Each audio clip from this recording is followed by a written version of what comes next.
political parties. In this lesson, we shall learn about the political parties in India and their functions.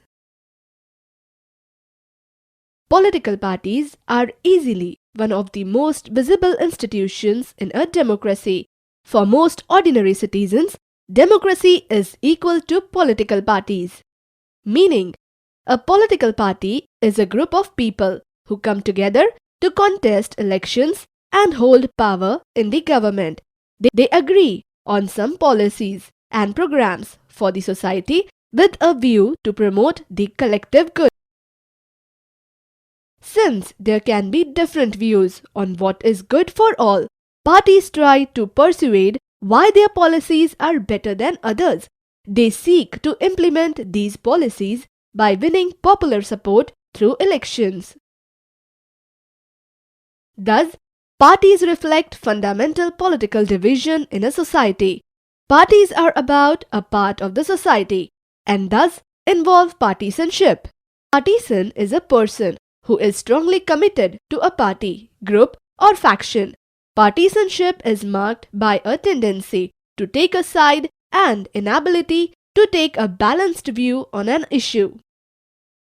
Thus, a party is known by which part it stands for, which policies it supports, and whose interests it upholds.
A political party has three components: the leaders, the active members, and the followers.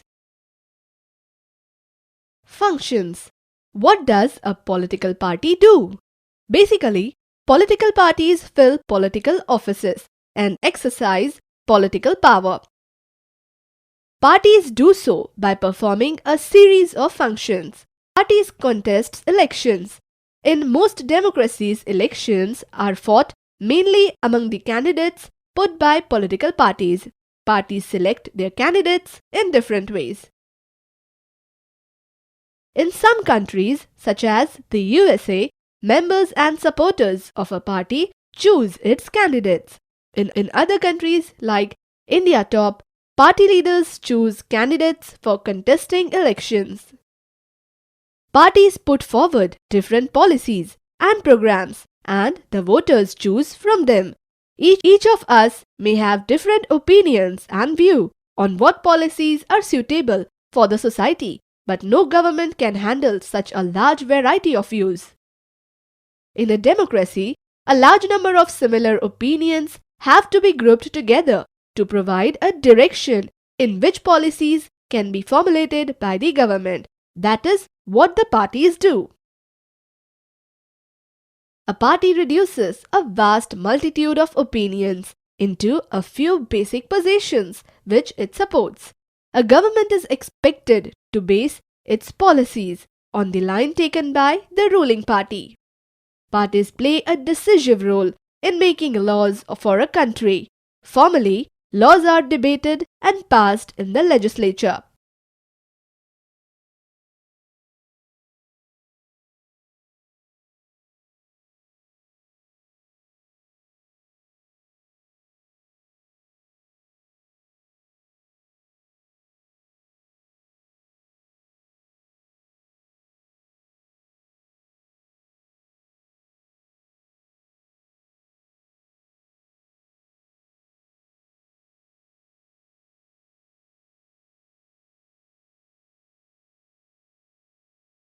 But since most of the members belong to a party, they go by direction of the party leadership irrespective of their personal opinions. Parties form and run governments. As we noted last year, the big policy decisions are taken by political executive that comes from the political parties.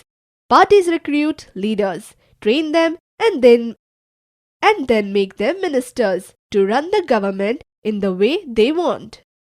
Those parties that lose in the elections play the role of oppositions to the parties in power by voicing different views and criticizing government for its failures or wrong policies. Opposition parties also mobilize opposition to the government. Parties shape public opinion. They raise and highlight issues. Parties have lakhs of members and activists spread all over the country. Parties provide people access to government machinery and welfare schemes implemented by governments. For an ordinary citizen, it is easy to approach a local party leader than a government officer. That is why they feel close to parties even when they do not fully trust them. Parties have to be responsive to people's needs and demands. Otherwise, people can reject those parties in the next elections.